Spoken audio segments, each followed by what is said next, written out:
Ya, kita akan lanjutkan dialog kita terkait dengan arus balik Lebaran 2025 yang sudah mulai hari ini. Kita akan kembali ke Jenderal Agus. Pak Jenderal, untuk hari ini laporan rekan-rekan kami di lapangan masih terlihat landai, ada juga beberapa titik yang sudah ramai lancar. Apakah prediksi dari Korlantas Polri ini yang memprediksi bahwa besok baru terjadi puncaknya, ada titik-titik tertentu yang diantisipasi atau merata besok akan puncaknya begitu? Yang tadi berkaitan dengan puncak arus 2024 ke 2025 itu ada kenaikan 1,1%. Demikian juga H-10 sampai H+1 dari 2024 sampai 2025 itu ada kenaikan 0,41%. Artinya pergerakan mobil yang terupdate di tol itu ada kenaikan.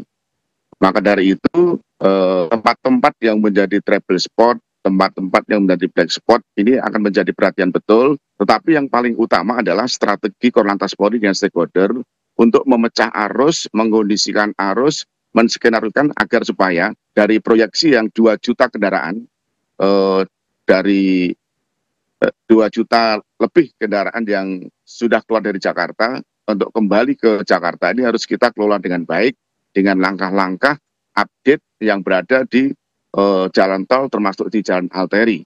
Maka dari itu strategi kontraflow, strategi one way bertahap, terakhir nanti jurus kami terakhir adalah strategi one way nasional arah balik yang rencananya akan kami lakukan tanggal 6. Itu Pak. Pak Jenderal, untuk strategi sendiri memberlakukan kontraflow ataupun one way ataupun mengarahkan mobil-mobil ke jalur arteri apabila terjadi kemacetan, apakah kemudian ada beberapa titik yang memang sudah akan langsung diberlakukan sistem tersebut, Pak Jenderal? Kalau titik-titik krusial, baik itu travel spot, ini kan banyak sekali ya, dan kita kelola semuanya. Contohnya mungkin di jalur puncak, ini sudah dilakukan alih arus dan bahkan kita lakukan one way kemarin, termasuk jalur Bumi Ayu, Pejagan, ini kan sudah kita jaga karena kita punya 2.835 pos pengamanan, pos pelayanan, ditambah lagi perintah Bapak Kapolri untuk mempertebal personil dan bahkan personil yang tidak terlibat operasi, perintah Bapak Kapolri turun semuanya ke jalan. Kendaraan-kendaraan yang tadinya tidak dilibatkan dalam sarana prasarana, turunkan semua di jalan agar meyakinkan bahwa arus balik ini harus kita kelola lebih baik lagi. Pengalaman arus mudik kemarin dari CB-CB one way sepenggal, one way dari arah barat ke timur ini kita berlakukan untuk menarik dan memperlancar arus yang berangkat dari arah timur menuju ke Jakarta.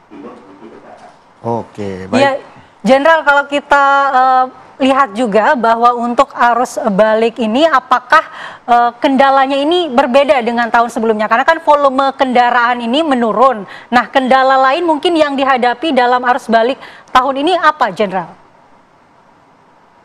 Mohon maaf Mbak, kalau jumlah kendaraan yang terhitung di dalam tol, yang melintasi tol itu justru ada kenaikan. Penurunan itu kan dalam survei ya, tapi fakta kami di lapangan, baik itu puncak arus 2024 dan 2025 itu ada kenaikan. Jumlah kendaraan proyeksinya dari 2,1 ini juga 2,2 juta. Artinya pergerakan kendaraan ini ada kenaikan, tetapi dengan kebijakan pemerintah, dengan pengurangan sumbu 3 untuk bergerak di jalan tol dan arteri, ini memberi peluang volume kendaraan yang mudik ini diprioritaskan. Karena ini dari tanggal 23 sampai terakhir operasi, kendaraan sumbu 3 ini dilarang. Ini sangat strategis sekali, sehingga apa yang disampaikan Pak Dedi tadi, mungkin salah satunya kebijakan sumbu 3 tidak beroperasi ini sangat memprioritaskan duta-duta pemudik dalam melaksanakan mudik dan balik, sehingga ruang jalan itu diprioritaskan untuk kawan-kawan kita yang saat ini sedang arus balik. Baik, terima kasih atas penjelasannya Pak Jenderal. Tentunya juga kami berharap bagaimana pihak dari Korlantas Polri bisa langsung mengantisipasi begitu ya arus balik yang diprediksi akan menjadi puncaknya antara hari ini ataupun besok. Selamat pagi Pak Jenderal, terima kasih telah bergabung bersama kami di Apa Kabar Indonesia Pagi. Baik, Terima kasih. selamat bertugas Mohon doa kembali restu ya, semoga buat lancar Jenderal semuanya. Agus Suryo Nugroho. Baik. Nah, Mas Dedi, tadi juga kita sudah mendengarkan ya bagaimana penjelasan dari Pak Jenderal begitu bahwa ada peningkatan pemudik yang menggunakan kendaraan roda 2 ataupun roda 4. Kemudian bagaimana sebetulnya data yang dimiliki dari Mas Dedi terkait arus mudik tahun ini? Ya, begini. Kalau tadi disampaikan oleh Pak Kakor, Pak Kakor Lantas ya, memang ada kenaikan untuk pengguna jalan tol itu betul. Ya. Mungkin ada kenaikan sekitar 0,5% dari tahun lalu itu betul. Karena apa? Karena kenaikan jalan tol itu karena ada diskon tarif tol, Ya. sehingga itu naik. Dan juga demikian juga pesawat. Tapi kita belum punya data untuk pesawat. Untuk penurunan itu kalau kita baca di data pusat integrasi informasi di Kemenhub ya, dari H-10, pokoknya 10 hari H-10 sampai dengan H+1 atau Lebaran 2 itu ada penurunan sekitar 563.000. Jadi hari Lebaran tahun ini hanya 10,1 juta sekian. Yang dulu 1,7 juta. Jadi ada sekitar. Jadi memang ada penurunan.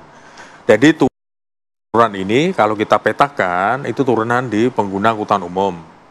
Baik. Lalu di kapal. Lalu juga di pengguna angkutan umum di kapal dan kereta api. Kereta api juga Baik, turun. berarti penurunannya di angkutan umum. Baik, kita akan lanjutkan pembahasan kita terkait dengan arus balik ini Pak Dedi, namun kita harus jeda terlebih dahulu. Tetaplah di Apa Kabar Indonesia Pagi pemirsa.